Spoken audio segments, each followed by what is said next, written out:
right, everybody. So today we have Alyssa Holmes from the A.T. Still Arizona School of Dentistry and Oral Health. Alyssa, thank you so much for joining us today. Absolutely, no problem. You got the name good and All everything. right. Wrong one. Weird name, weird name. But anyway, let's go ahead and hop right into it. If you can, please give us a brief summary of your dental school journey. So basically, where you're from, where you went to undergrad, what you major in, and did you or did you not take a year off? Yeah, so I am originally from Arizona, so I didn't go very far.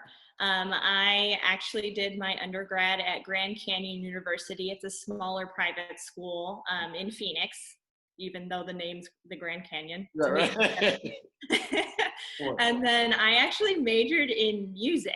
I was a music major with an emphasis in music performance and voice. So I sang opera in college, which is not usually the path that you take when you want to be a dentist. And I've always wanted to be a dentist, but I got a scholarship for it. So I was able to do that and then minor in biology along the way so that I could proceed with getting all my prereqs. Okay, awesome, awesome. And so did you take a year off or did you kind of just go like straight into it? No, okay, so I took a year off just because I wanted to take some time and study. I took summer school through my whole time in college, so I wanted to have a little bit of a break. And then I took an accidental extra year when I didn't get in the first time. So yeah, so took a couple of gap years. So did you take your DHT more than once? I did. So while I was in my gap year, I worked for an orthodontist, and that was to help pay for the applications and everything. But I took my DAT like halfway through my first year of the break, just so that I could have some time to study. And then I wasn't happy with my score. I got interviews that first year around, but I got waitlisted, and that was one of the main things that schools said was you just need to boost your score a little bit. So I just went ahead, bit the bullet, did it again, and had a much better result with that.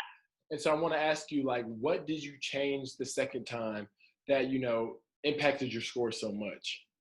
You know what's funny about that is the first time I had a lot more time to study and kind of having to buckle down and get serious by having other things in my schedule with work, I think made it just a little bit more, you just had to do it. So having that structure really helped me rather than just having that 3 months of nothing else. Having work in the morning and having to study at night, I think was a big difference.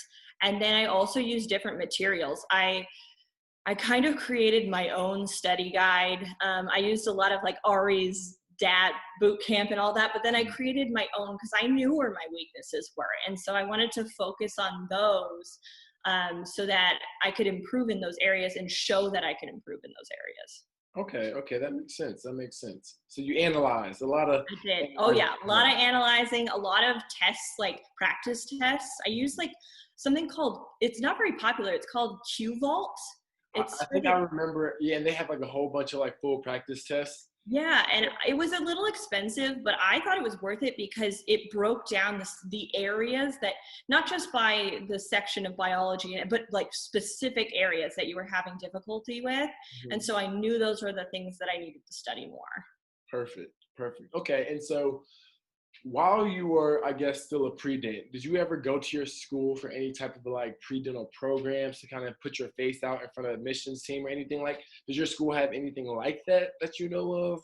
Oh, heck yeah. So I was the vice president this past year of ASDA at my school. And so we have a really good pre-dental program, if I do say so myself, to toot my own horn here. But everyone that's on that pre-dental committee is amazing. And we've, even when I was a pre-dent, they've always offered a pre-dental day, and it always falls on the weekend of Give Kids a Smile. Okay. Yep. And so we offer our pre-dents to not only come for the pre-dent day, but they come the day before for Give Kids a Smile. And so it's kind of like a full-on weekend. And yeah, they get a ton of exposure to professors. And our dean, he does a lunch the day before that. So Thursday, Friday, Saturday, you're really getting to experience our school and you walk the whole school because you're volunteering, you're getting the tours, but you're talking to the head honchos of the school, which is really nice to have that opportunity. You do not get that a lot of other places. Right, and that's super important. I mean, hey, sometimes where your grades and your test scores can't get you, your relationships can. So as much as I don't like to admit it, it's sometimes about who you know. oh, for sure, Yeah. for sure. But awesome. Okay, and so now I want to kind of shift gears a little bit and talk about the interview. I think a lot of students are anxious about the interview, which is understandable. Can you kind of walk us through what your interview day was like? Yeah, so at my school, our interview process is very different. We do a breakout session where you have to do like a group project. And so they actually observe you going through and working with a group, seeing if you can work together as a team. And then you do your private interview where you have two people in the room and they're asking you those tough questions. It's an open forum, so they have your application out in front of them so they can ask you anything from it. During mine, they asked me to sing, so it happened. So if you put something on there, you better be able to. You got it in. Okay, no. Yeah.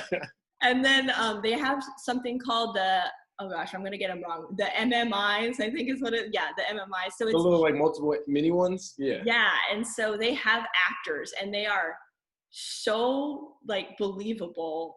They get mad at you in situations, but I have fun with that. Like you just kind of have to do your best and get through the situation. You're not going to know the answers to everything, but if you can go through with that patient and just kind of do the best that you can with the knowledge that you have, and it's not going to be much because we haven't had that much interaction with patients at that point, you're in good shape. And when people walk out of it, they usually are like, okay, that wasn't that bad, it's fun. So don't get too nervous about that. But overall, I mean, when it came down to that interview, it really came down to, I had done quite a few before AT Still, but AT Still was always my top choice. So I had to go in there and just be myself and show them what I had to offer the school, because I had a pretty good feeling that I was going to get in that year, and I wanted to show them like, this is where I want to be.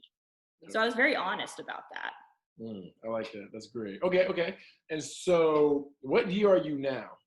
I'm a fourth year, officially. I can say it. Yeah, almost there. Okay. And I'm going to have to ask you to kind of go back in time. I want you to kind of break down what your first year was like, as far as, what were your classes like? Were you able to spend any time in the clinic? And did you all start working with your handpiece first year? Okay, so I have to say, like, even since my first year, they've changed curriculum immensely, but for the better. So my year, we were still taking the 2-part boards, and now they've switched over to the integrated boards. So you're only taking it your third year. So your classes are more spread out, and there's actually a couple more classes. We used to do one class at a time, and it used to be a test every Monday, Wednesday, and Friday.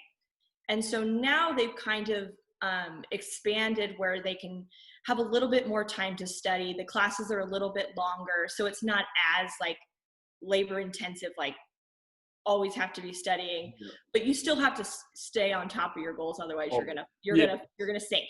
But it was never as challenging as I thought it was going to be. Coming in from undergrad, I thought I was gonna die. Like I literally thought there was no way I was gonna pass my classes, but it is so manageable. And as long as you just have a study schedule and you're able to keep up with your time and not procrastinate, you're in good shape. When it comes to clinic time, I have to say I am so jealous of the D1s now. They were with us in clinic, assisting us the first week of school. That's wild.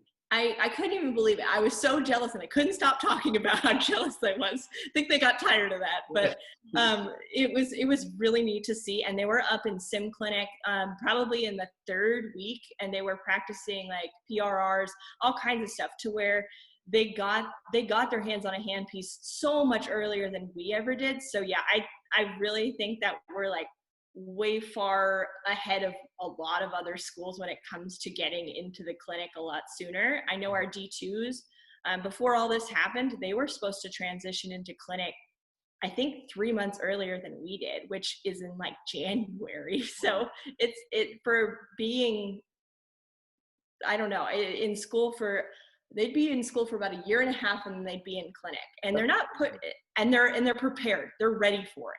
That's amazing. That's what you want. I think that, I'm sure you went in, like you said, beginning of your third year, same as I. And, I was so ready to be in clinic. I remember, like, if I had the opportunity, I would have gone 6 months earlier, just like you all are. So that's very lucky. That's very unique.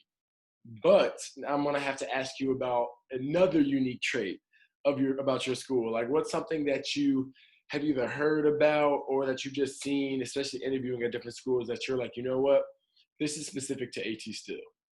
So with our school, and this is the main reason I chose to go here, because I did have a couple options, but I this is why I chose to go to ASDO, is they have a emphasis in public health. Mm-hmm. And so we offer, well, you have to do the certificate program. In your D2 to D3 year, you're in public health classes, learning about the importance of it, all kinds of stuff that you wouldn't usually get in dental school. And you get a certificate at the end of that. Well, you can choose to do your master's as well. And I chose to do my master's. I just finished my last class and I start my practicum now. So I'm getting my master's along with my dental degree, which I thought was really amazing. And then on top of that, we are so public health centered. We have the opportunity our fourth year to go out on rotation across the country to different public health campuses, and we do public health clinics. So we're at school for a month and then we go on rotation for a month so I actually leave for Houston in a couple weeks, and I'm there for a month, and you are thrown into a practice and you are seeing not 2 patients a day or 4 patients a day like you regularly would at school. I'm going to be seeing normally I'd be seeing about 10 to 16 patients a day. That's awesome. So you're getting that full blown, you got to be ready, you got to get quicker experience. And so I think that puts us above and beyond. And that's the main reason I chose our school, is because you get to travel across the country and work with so many different doctors and have all these experiences where you are getting to work hard and you're getting to learn so much in the amount of time that you would have just seen 2 patients in the morning, 2 patients in the afternoon. I'm seeing triple that. That's awesome. That's amazing. And that's actually very special that you're still able to go in that program. I mean, I know we had something like that, but because of the COVID situation, I don't think we're going to be able to do it. So there's a lot of them are canceling just because they can't keep up with the PPE needs. Like it's just not doable. But some sites are still accepting people. I don't think I'll see as many patients, unfortunately, with that. But I know my partner, who I'm going with, she is doing a root canal the very first week she's there. So it's like they're still doing certain procedures. It just won't be as we can't do as many things with aerosol and as quick as we would like. We have to focus on the safety of our patients and the safety of our staff as well. Exactly. Okay, awesome. And so, we're rounding up the interview now, and I kind of want to ask you a more personal question. If you were able to go back and speak to yourself while you were going through the application cycle, the first and the second time, what's that one piece of advice that you would tell yourself just to kind of help you, whether it relax, build confidence, whatever it may be? Like, what's that one thing you would tell yourself? I think it's important to have confidence in yourself. There's this self-doubt when you go in there and you're comparing yourself to other people. Well, you're not those other people. There are things that make you special, and you need to just figure out what those are. And that's going to set you apart from everyone else. You think you've got this grand old answer and they've heard it 10,000 times. So you have to figure out what makes it special for you. And I think that was the most important thing, is to have that confidence and go in there thinking, you know what, this is unique about me. And I'm going to use this to my advantage and use my personality. You have to be yourself. If you are not yourself and you are in a dental school interview and that school like accepts you, you're going to be miserable. You have to go somewhere that fits your personality. Otherwise, it doesn't matter. You're going to be miserable. And I was never miserable in school. Like, not even first year. I had a blast first year. What about second year? Second year was okay. It was a little bit more labor intensive, but it was definitely the harder one. So positive. But no, that's amazing. And you know what, Alyssa, thank you so much for your time today. You know, your energy is great in these troubling times, so we do appreciate you so much.